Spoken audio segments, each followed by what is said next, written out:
We've all heard of women's intuition, right? Well, men have intuition as well.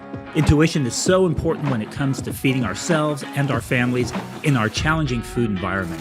This podcast explores a variety of topics related to a powerful, evidence-based eating framework called intuitive eating that integrates instinct, emotion, and rational thought. My hope is that it will help you finally break free of the perpetual diet cycle. This is the Men's Intuition Podcast. All right, and welcome back to another episode of the Men's Intuition Podcast. Today, I am here with a very special guest, Jonny Landels. He is a certified health coach who's sick of diets. He uses a blend of intuitive eating counseling, motivational interviewing, and cognitive behavioral therapy to help his clients leave dieting behind and live life to the max. And I love that description. And I'm excited to have Jonny on. I've been wanting to get him on for a while, and I just kept getting sidetracked. And I don't know why, because he's one of my favorite people on the internet. And actually, while he lives in the UK, we have met in person and we hung out a little bit when I was over there back in 2019, right before COVID hit. And so we have actually met face to face and had some conversations and talk regularly about this stuff, which has been really good to have another person, another guy to bounce these ideas, these concepts off, to work through different things that, you know, we both, sometimes we are thinking through a particular issue and wondering how we might address it and all those kinds of things. So anyway, without any further ado, welcome. Yeah, thanks for having me on. And I'm glad that you liked the little intro that I sent through. It's great to be here. Yeah, well, why don't you tell us a little bit about yourself, the work that you do, and kind of why you do what you do? Yeah, so I mean, you know, as my short introduction stated, I definitely work more towards a weight neutral, intuitive eating standpoint now. I'm not a fully certified intuitive eating counselor, although I'm taking the steps necessary to gain that accreditation alongside the ones that I already have. It kind of feels like a never-ending journey of accreditations, but when you're working in a but it's the same as if you saw your doctor or dentist. You know, you'd want them to be up to date with the latest materials and research, and I think that health coaching is exactly the same as that, you know, so I don't see an issue with doing a certification pretty much every year. It probably with the different ones. And I combine that with a huge expertise in terms of exercise design, functional fitness, which I provide to my clients, and as well as a dose of counseling effectively, because I did a sort of mini diploma in CBT, which is cognitive behavioral therapy, for listeners who might not be aware of what the acronym stands for. And that's about it, really. You know, I work one-to-one with clients. I'm in the middle of compiling maybe a new kind of group idea, and just sort of testing the waters in terms of the formatting of that, and, you know, going through some conversations with individuals about that idea. And outside of work, you know, I like to exercise. I like to play sport. I like to do musical theatre. I like to watch TV, walk my dogs, and generally just live a normal lifestyle. Yeah, that's great. Yeah.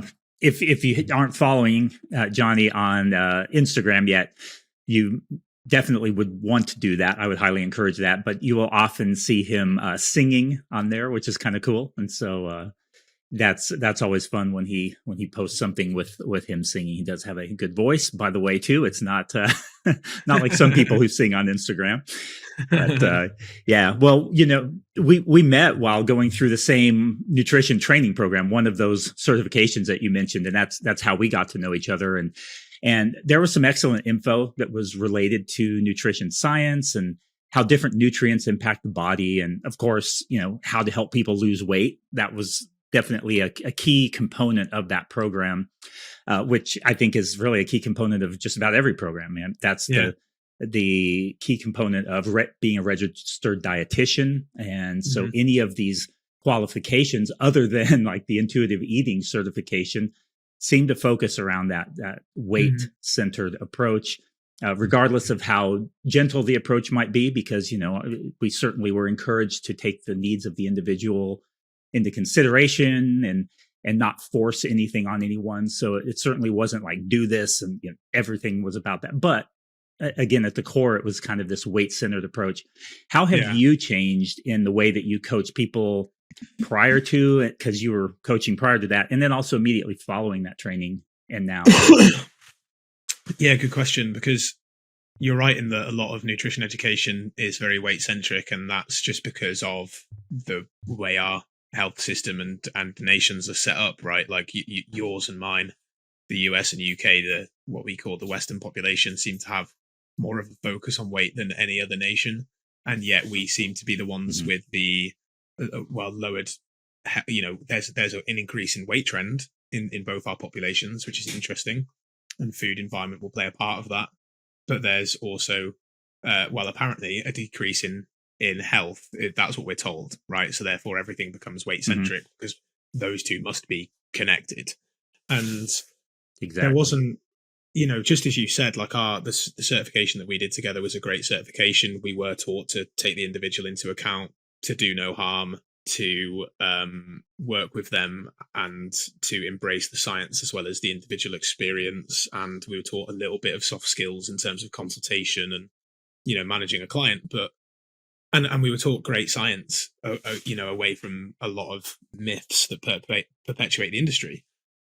On top of that, though, distinctly every module I could think of, be it sports sport performance, or making weight for a weight centered sport, or there was a whole module on fat loss.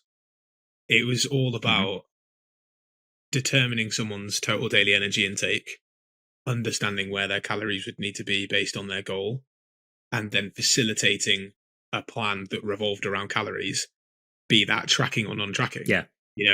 And even though we were taught about non-tracking approaches, it was geared towards providing them the right amount of calories for a certain goal. It wasn't about getting into that calorie deficit. Yes. Or if they were gaining muscle or performance, about maintaining their calories. It wasn't about helping that person listen to their body and understanding energy flux and output as a scientific model, but then being able to apply that to one's knowledge and intuition, which is very much what intuitive eating talks about. And to your question of how my coaching's changed, for me, everything was calorie focused.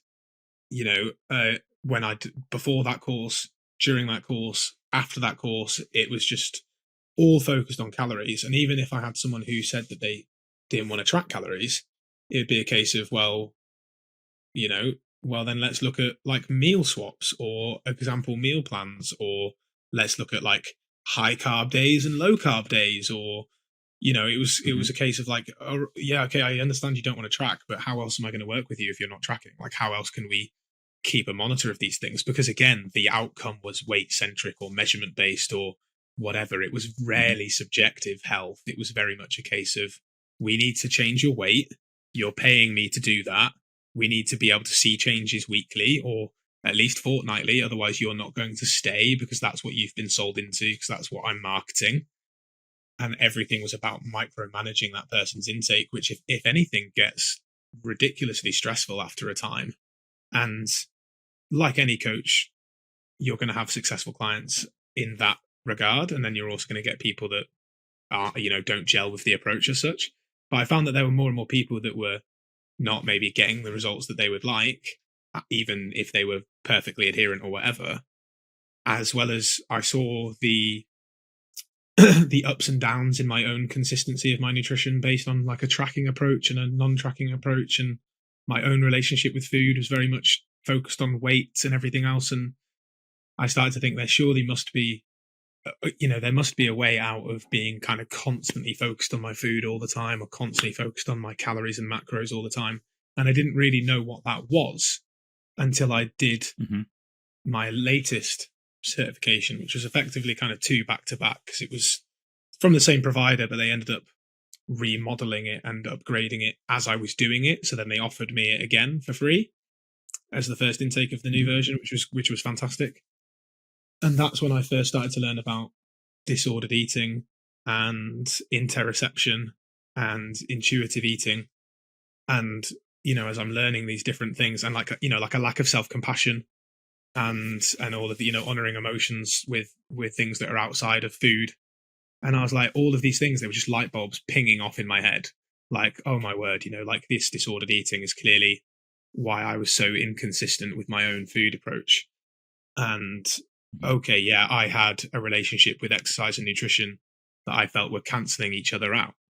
You know, I could see where I was resonating with this material. And as I went through that material, I was still going through my own values as a coach of, okay, yeah, but I still want to help people like lose weight or lose fat or what have you.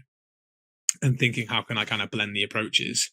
But the more that I've gone through the research and the reading of different materials around intuitive eating and health at every size, the more I can see how even putting a goal of weight loss or fat loss onto something can give someone not necessarily the wrong intentions, but the wrong thing to focus on.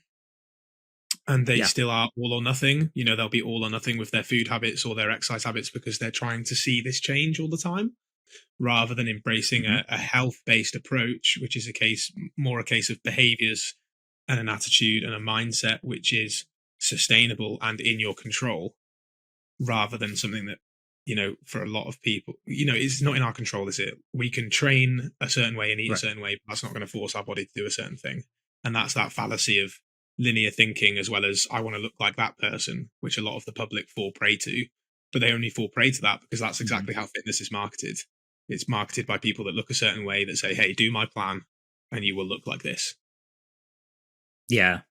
Yeah, it's really that intent that you talked about. You know, when you have that intent there for when your goal is to shrink your body or to get leaner or whatever the case may be, it's really easy to get, you can tell yourself that, okay, I'm just going to focus on health and how I feel.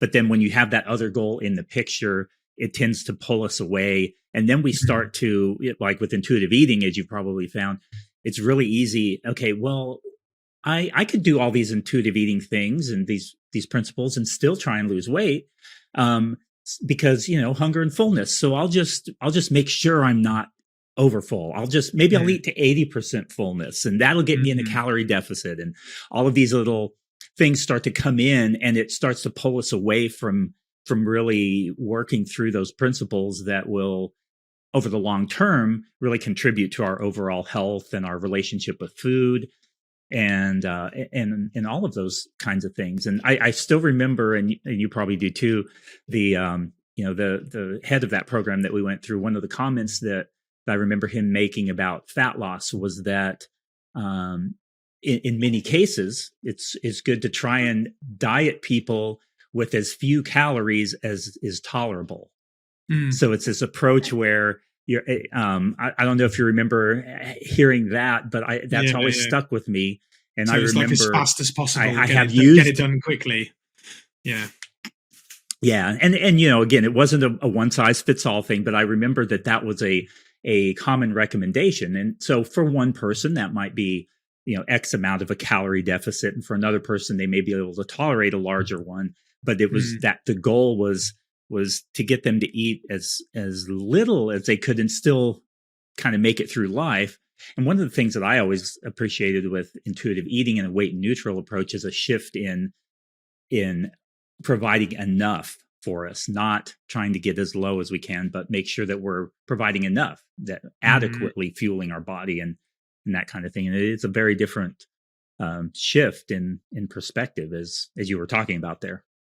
100% right. And you know, as we've both said, we don't want to bash like our previous certification because the beliefs were held there for the reasons of, you know, our entire nations having this belief of like, you know, weight is inextricably linked to health. And I do find it interesting looking back at the inconsistency in your approach to research, where like, oh yeah, okay, well, artificial sweeteners are only associated with cancer, they don't inexplicably cause it, so therefore we can't you know, vilify those or whatever, whereas weight is only associated with negative outcomes, yet it's taken as if like, you know, they obviously talk to us about the pitfalls of BMI and the more importance of body fat and muscle Right. mass and all the rest of it. Yeah. And we looked at, we had a whole lesson, didn't we, on body composition methods.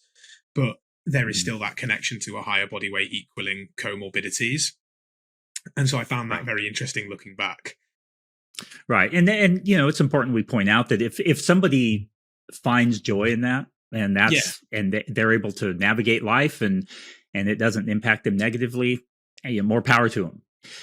But I think that for most of us and many of us, and certainly a lot of people who have definitely struggled with, especially the weight stigma out there, maybe their entire life or their entire adult life, maybe things that have gone back to their childhood that impacted their relationship with food. Those kinds of things can be extremely unhealthy from a mental and psychological standpoint, even social and economic, and all the facets of health that we see out there. And so it sounds like that's seeing the negative impact is very much what drove me to this particular approach. And I think that it sounds like that's kind of what has driven you to that approach too. Like me personally, I don't find any joy in helping someone get a six pack. I have the capabilities, the knowledge. I can certainly coach someone to get it, but it's not, I've never seen someone get there in a particularly healthy way, I guess. Not that it's never happened, but in general, it usually is very unhealthy, unsustainable.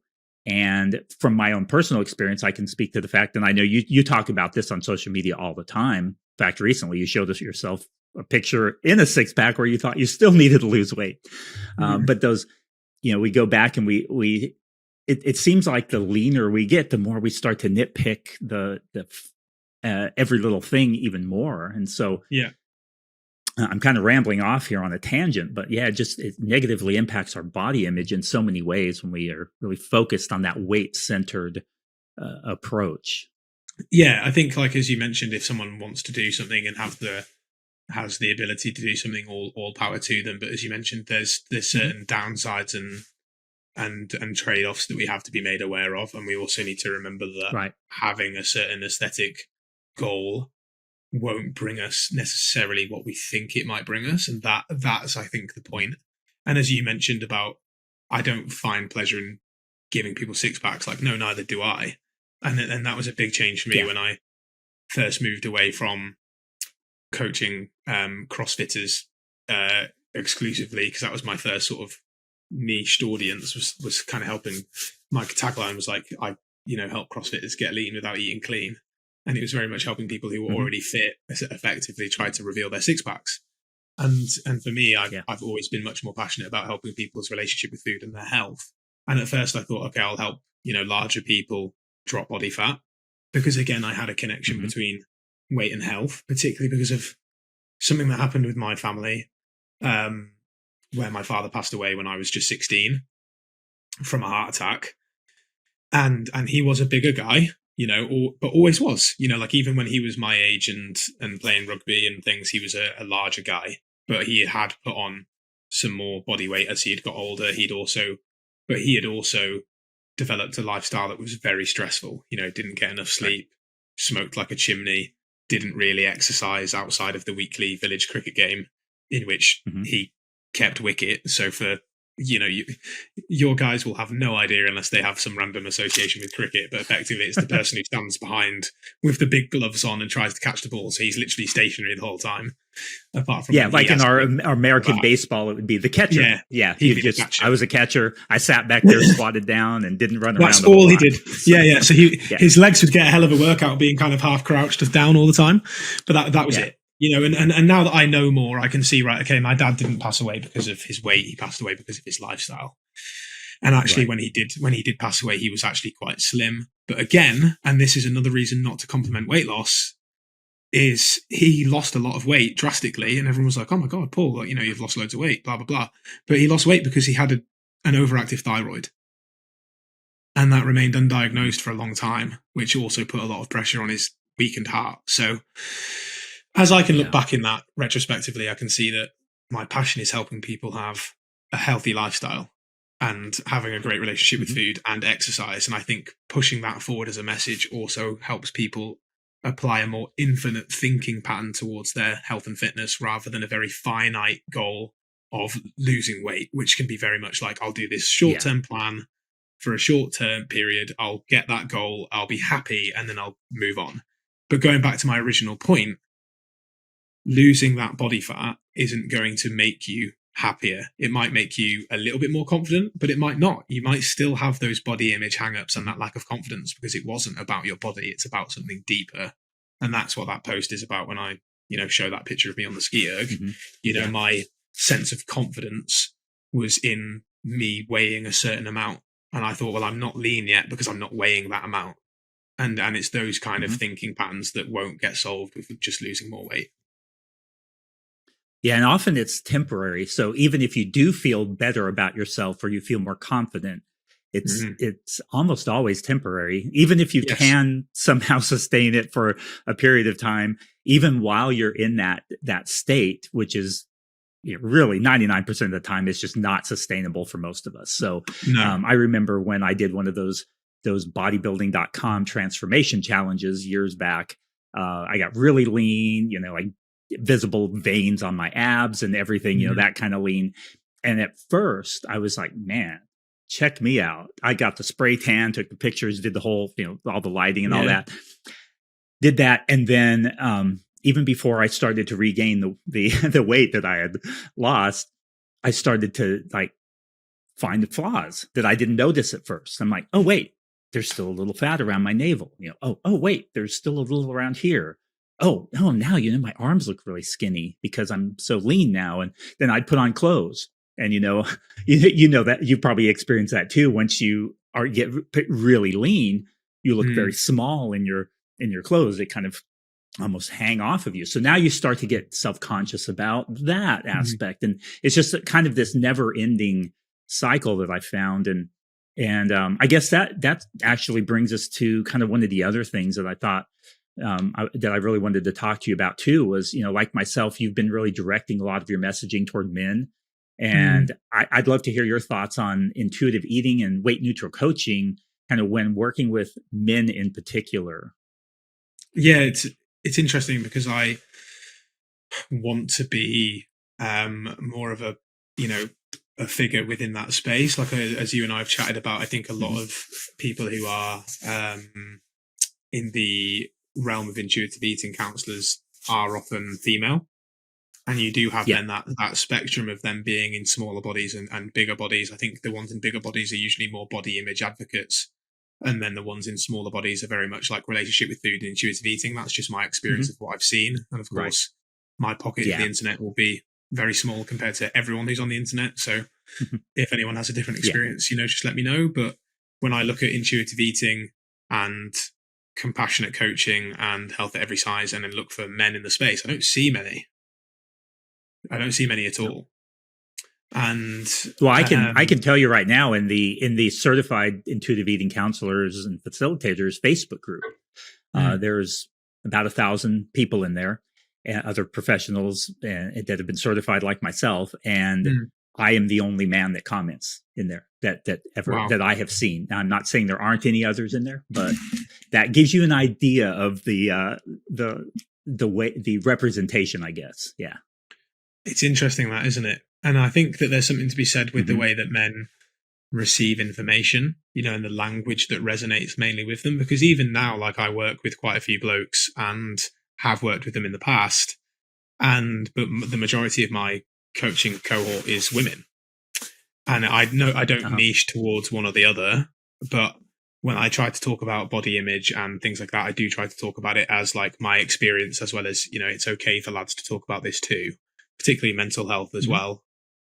Because I think that it does need to be out there more often. And I think that with men, it's a case of, because when I was reading the body image book for boys, of course, the author of which was on your show, when we talk about certain goals, it's more women who do diets and want to be thinner and smaller, whereas it's men who want to be lean and strong and ripped.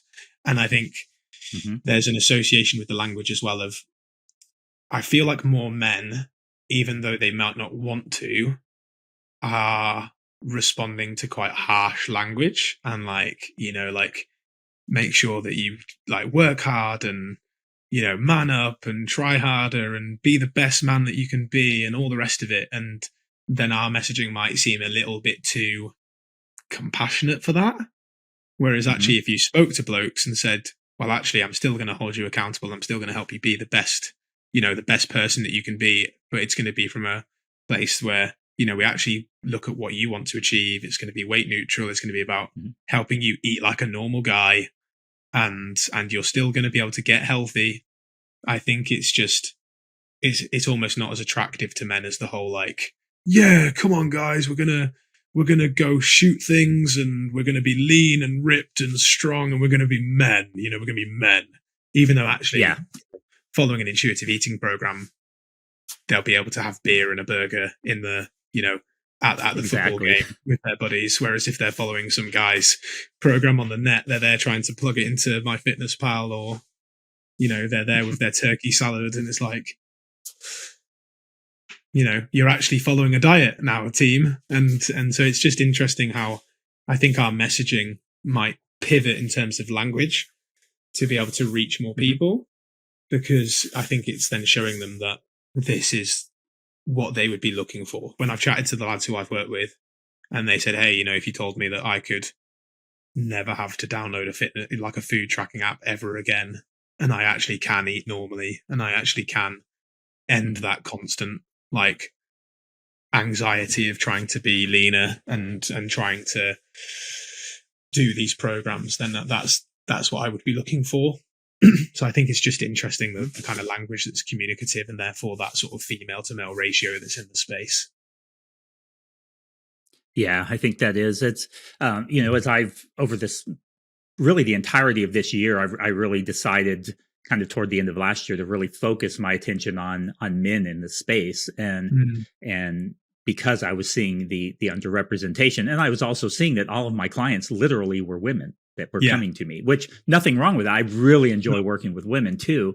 But at the same time, there was this whole subset of the population that was being overlooked. And for me, it was a couple of things. It was one that I this is for men too, but also I was thinking more about, if there are more men adopting this approach and talking about it and at least understanding it, even they can better support their female partners and family members and those who may be going through different challenges than a man might.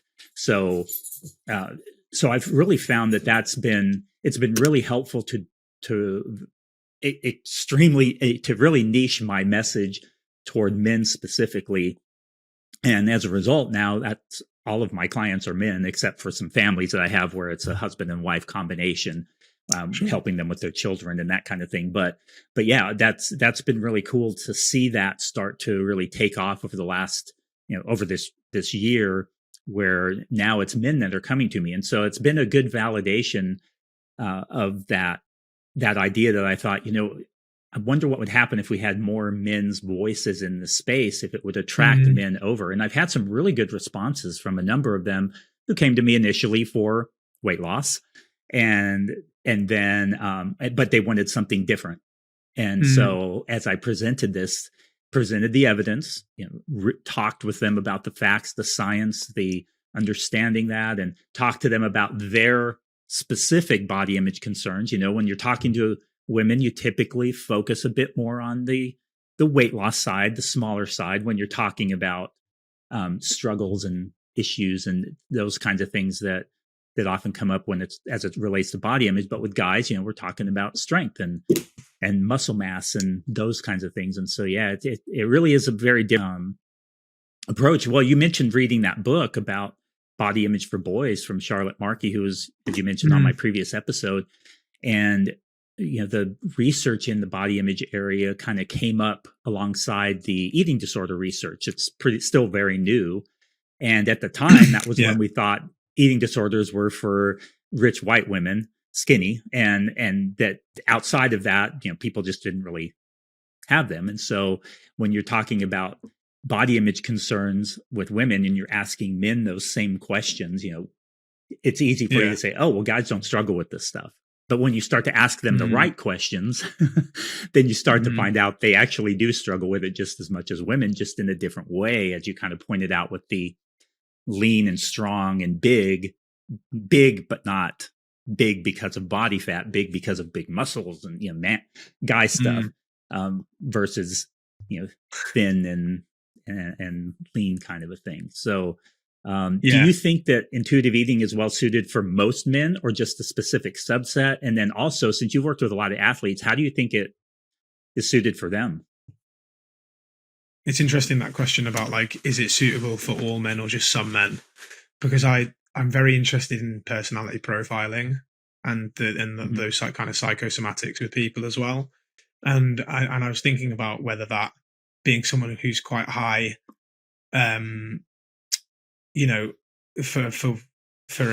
just to help listeners maybe understand where I'm coming from. One of the biggest ones I've used is the DISC, the DISC profile, where you've kind of got dominance, influence, steadiness, and I think the C is compassion, or it might be something else. I might be butchering this now, but with my profile, I was very high influence. And then with a little bit of dominance, and the other two I wasn't really much of. And the dominance is what you would see in like salespeople and CEOs, and it's very much like, pig-headed discipline and very, go, and I want this, and therefore I'm going to achieve it. And they're the type of people who would respond a lot to that kind of like authoritarian stance. And a lot of men do fit into that. Whereas I'm very high I with a bit of D. And I is more for like, they are networkers and they make connections with people really well, and they empathize really well with people as well. They can put themselves in other people's shoes really well. And that's why it was so interesting when I did it, because I was like, this is why I coach, because those are my skill sets. Yeah.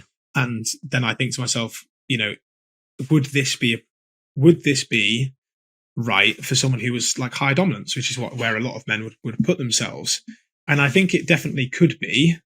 But it would, as you mentioned there about, stating evidence and stating facts and stating research and stating the science, which would definitely be very interesting for for the SC types as well. It's a case of, I think it's communicating it in a way of, look, if you want to achieve certain health goals, what you're doing isn't working. And here are the reasons why. Like, here are the reasons why you still think you need to kind of go back to that, like boot camp instructor or that diet or that personal trainer, or you feel like you need to be told what to do and have this like strict routine of food and energy and be the best. But actually, to be the best, you need to learn how to listen to your body, understand your goals and values, and work on those things from a place of listening to your body properly. Like, and I think then if you can spin it that way, I definitely think it is for everyone. It's people's interpretation that probably stops them from trying it because of where they are, personality wise and psychosomatically. In terms of for athletes, to kind of answer that part of your question, it's interesting because I still consult with people who do CrossFit, and I am a member of a CrossFit gym, although I do my own programming mostly. They asked me to do talks and presentations and calls with members as a way to help out. And I have been doing so. And it's interesting because I think that particularly for something like that, which is very varied in its energy systems and strength, the ability to tune into your body's needs while also having the understanding and knowledge of nutrition, what the different macronutrients, what role they play, but also being able to tune into your body's hunger and appetite and think, okay, I've done a much longer workout today, I'm going to need like more carbohydrates, or I've done a lot of heavy lifting, so I'm going to make sure I get my protein in, but in a way that I enjoy, and not forcing it down just to hit a number or micromanaging your calories. That's interesting because the CrossFit population have been they've been thrown into so many different fad diets in their timeline. At first it was paleo and clean eating, then it was the zone diet, which was very prescriptive in terms of blocks. There have been periods where there have been, leading athletes in the space who have done keto or intermittent fasting, or maybe a combination of it, like some kind of like keto fasting. And now there's a very large population of people that track calories and macros, and that's because of certain companies that got very big in that space. And because they're high achieving people who want peak performance, they think I have to micromanage my intake in order to get the best results. And so it's interesting to say, no, well, you don't need to hit exactly the same amount of grams of protein every day, and you don't need to hit the exact same calories every day. And actually, because your sport is very varied in nature, it makes sense not to. But there's that constant fear of not getting enough food or not eating right. And it's like, we need to remove that idea of eating right. It's like, what does that even mean? Because they feel guilty if it's off plan or not of a certain substance, or they've not hit a certain target. And it's like, that in itself is providing you with more stress and anxiety and lower overall result and recovery than just eating intuitively. And it's hilarious because I chat to the best athlete in our gym is one of the coaches, really, really strong guy, really, really fit guy. And I was saying, hey, like, you've been really improving recently. What kind of things are going on for you? And he's like, oh, yeah, like, I've been so busy. I've not really had time to cook. So I've just been eating KFC and Subway and, and McDonald's and things. I'm like, well, there you go. Like, my dog's saying hello. I was like, you're just getting a hell of a lot of calories, a hell of a lot of carbs. But he's not like overeating, he's not gorging on these things. He's choosing the menu items that he wants and eating them. And it's that same thing of like Usain Bolt eating chicken nuggets and things. It's like, at the end of the day, your body will tell you what it needs if you listen to it without guilt. And that's been where I've been trying to take all of my talks and consultation calls with these people to say, how can we remove these external barriers and this external control that's adding just more pressure? And think about how can we take a step back and listen into your body and apply nutrition knowledge to listening to get the best combination for you. That's interesting that you said that he's been doing really well with his performance and making gains and that kind of thing. And then he came back and was pointing out that his diet has been, quote, not so great lately. But it kind of underscores the importance of adequate energy intake, and probably what happened over that period is that he was actually giving himself enough energy so that his body could recover and train harder and do all of those things, even if it wasn't the quote cleanest of foods. It just kind of underscores the importance just of getting enough food, and I think that's something that dieting and these fad diets often they overlook the importance of that and the strength really of that approach of getting focusing our attention on enough, especially if we're an athlete, getting enough rather than not getting too much. Because I think the focus in typical health and fitness is don't get too much. And so we're always thinking, I need to make sure I don't get too much. But in reality, that shift in perspective can be really powerful. I think so. And I think and I was just going to, make sure I caveat that. Obviously, this person is an athlete who's training several hours a day and he's also working as a coach. So he's on his feet a lot. His energy output is very, very high. And again, we can then question the whole, like, what's nutritious foods? Because those foods do have nutrients within them. They're just coming at a higher energy cost, and he's still eating fruits and vegetables. So for him, like, that's working great. For everyone else, we probably wouldn't recommend having highly fried foods and things at every meal, just purely because of their overall activity and the resilience of their body and all the rest of it. But you made a good point on, I think a lot of people undereat because they're trying to be good. And that then leads to that inconsistency and that sabotage where they just have uncontrollable cravings or uncontrollable hunger or really low energy. And I see that a lot with people who are very passionate about CrossFit because they're going in for an hour of intense activity and they're also then, doing their jobs and being parents and doing all the rest of the things that they do. But because they're trying to be good with their food, they're just under eating. And it's leading to very high levels of cravings, it's leading to inconsistency and sabotage mode. And those were the questions I got all the time. Like, and I still do, how can I be consistent? How can I stay on track? How can I not crave chocolate anymore? And it's like, well, the answer is not what you want to hear. But the previous version of me was like, well, just track your macros and then you'll be able to eat whatever you want as long as they fit. But then again, that's just it's another cage upon your eating, which psychologically implies restriction, which of course we know can lead to negative outcomes, both, appetite wise as well as physically. So it's interesting to flip that script and say, well, actually, you probably need to eat more of the foods that you're not allowing yourself to eat. Yeah. Yeah. It's interesting that difference in the approach with that, where the counting calories and that kind of approach is, oh, well, it's simple. Just if it fits your macros, eat it. If it doesn't, then don't eat it. And logically that makes sense, but that's not how the human body works, and it's not how it's designed to work. It's clear that with all the homeostatic mechanisms that we have that drive hunger, and then the satiety mechanisms to say, hey, had enough. So that drive then decreases. And then if we aren't eating enough, it dials back our non-exercise activity that we engage in, which can make us feel maybe more tired. So the body is protecting itself. It's saying, well, you didn't give me enough energy, so I'm going to make you feel a little more tired. And and that way you won't move so much. And it's just this cycle. And then, but the typical kind of approach that's used and that's always promoted is, well, you just need to have more discipline. You need to want it. What's your why?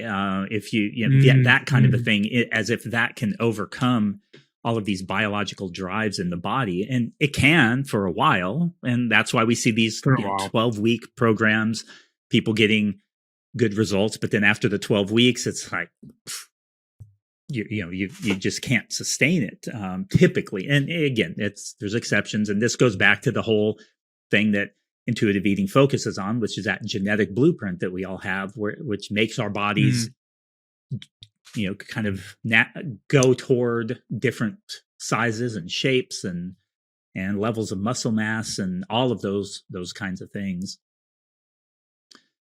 100%.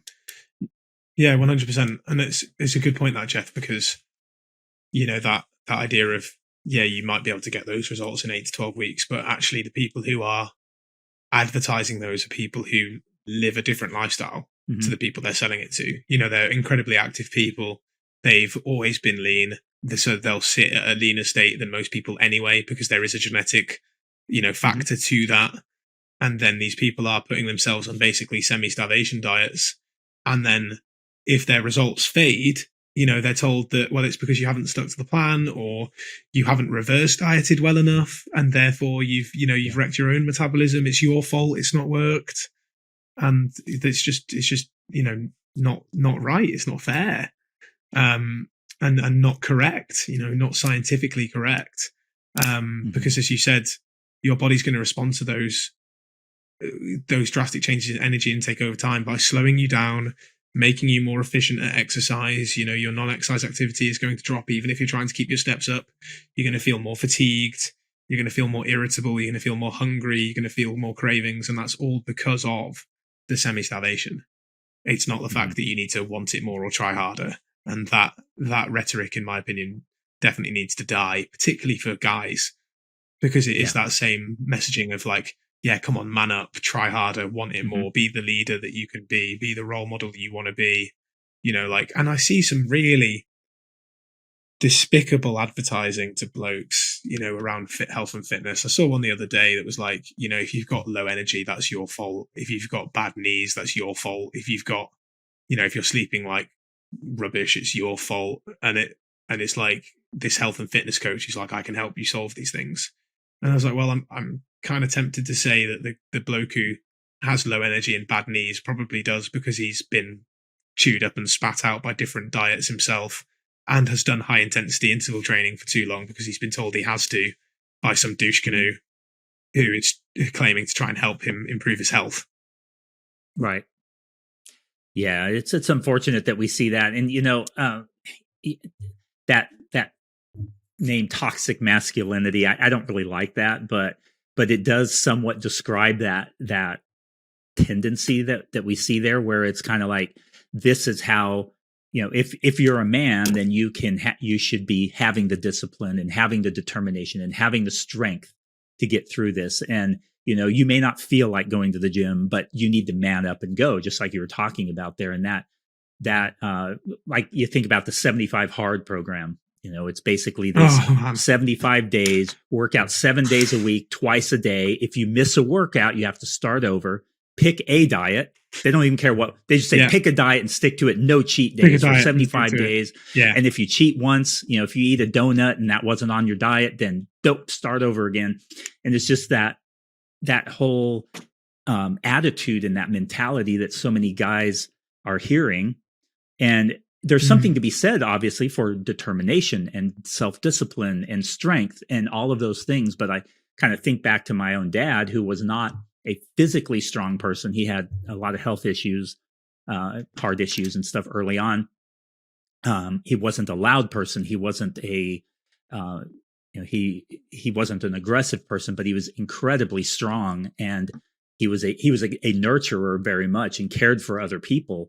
But he was incredibly strong and incredibly manly and masculine in that sense. And everybody who knew him would say that about him, even though from the outside, people wouldn't have looked to him as the epitome of a man.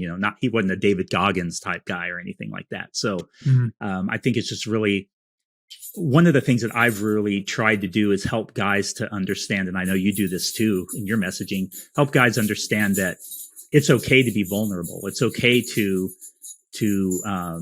take a different approach that is about self-care. Self-care is not just a girl thing. It's not getting your nails done. It's taking care of your body. Probably heard my dog shaking back there too. That kind of a thing. And so,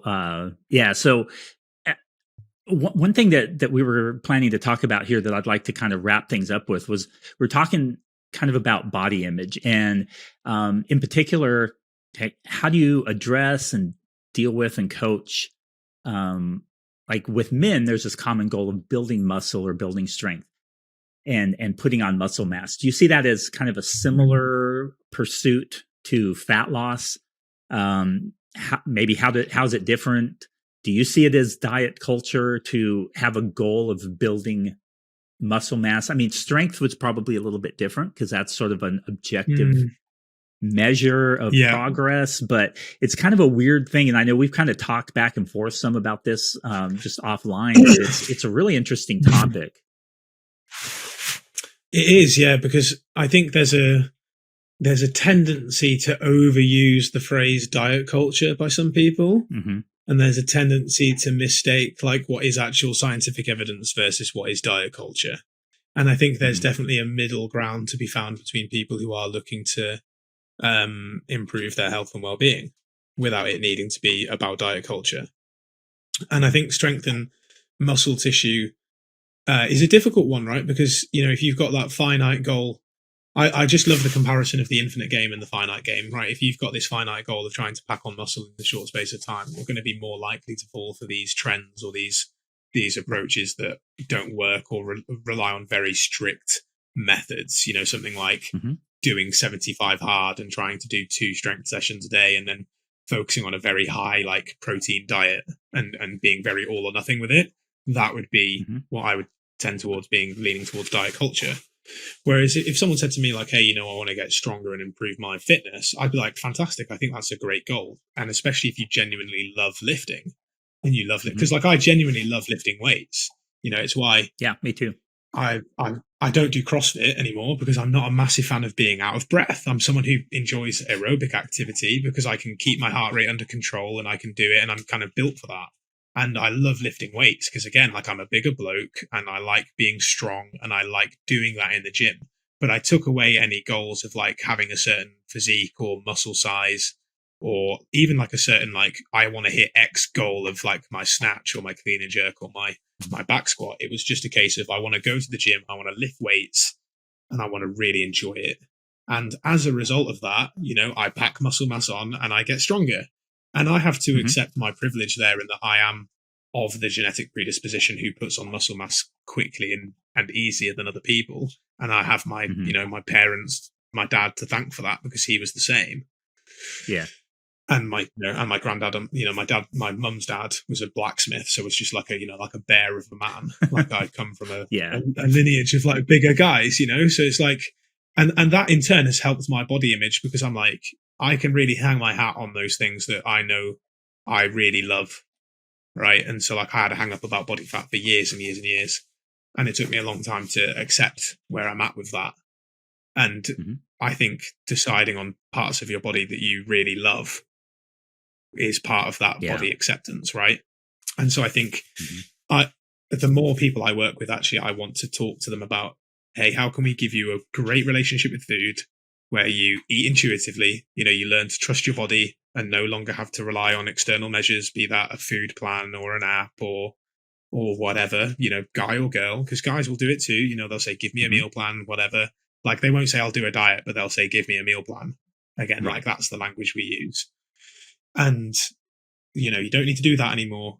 And let's work on your health and fitness. And if you want to get strong in the gym, let's focus on getting strong. Let's focus on pairing that love of like activity to like new movements and like make it exciting and enjoyable. Let's learn how to do lifting in certain ways and certain movements. And as a result of that, they'll pack on muscle mass, but it doesn't need to be about gaining muscle mass.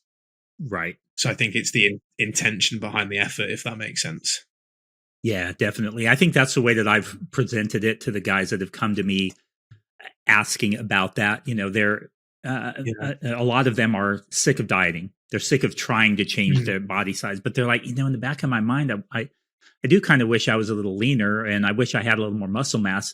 And I said, well, how has it worked for you so far up to this point, focusing on the goals rather than what would support that, assuming your body responds? And would you be satisfied if you just got stronger?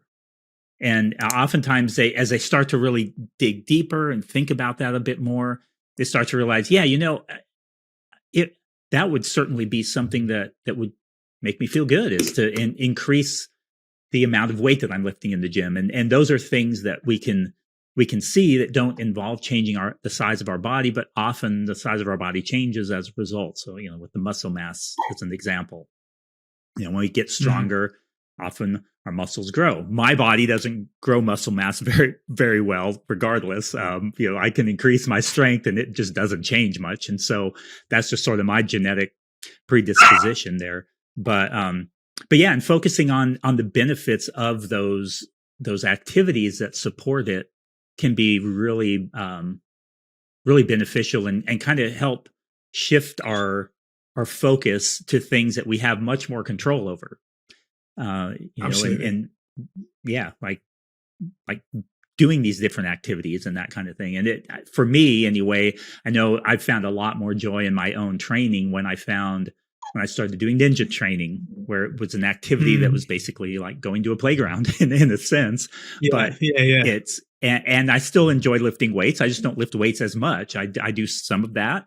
And I do the ninja stuff. Well, once my shoulder's better, but all of those kinds of things, I just found just made me enjoy life more.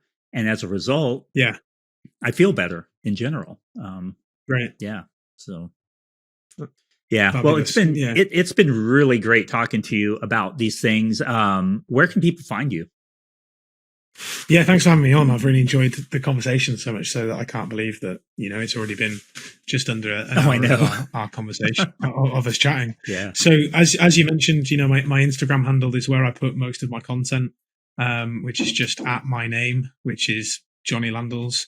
I'm sure you'll provide a link for it in the notes so people don't have to try and spell my last name. Because that's the constant bane of my life, is people trying to spell that correctly.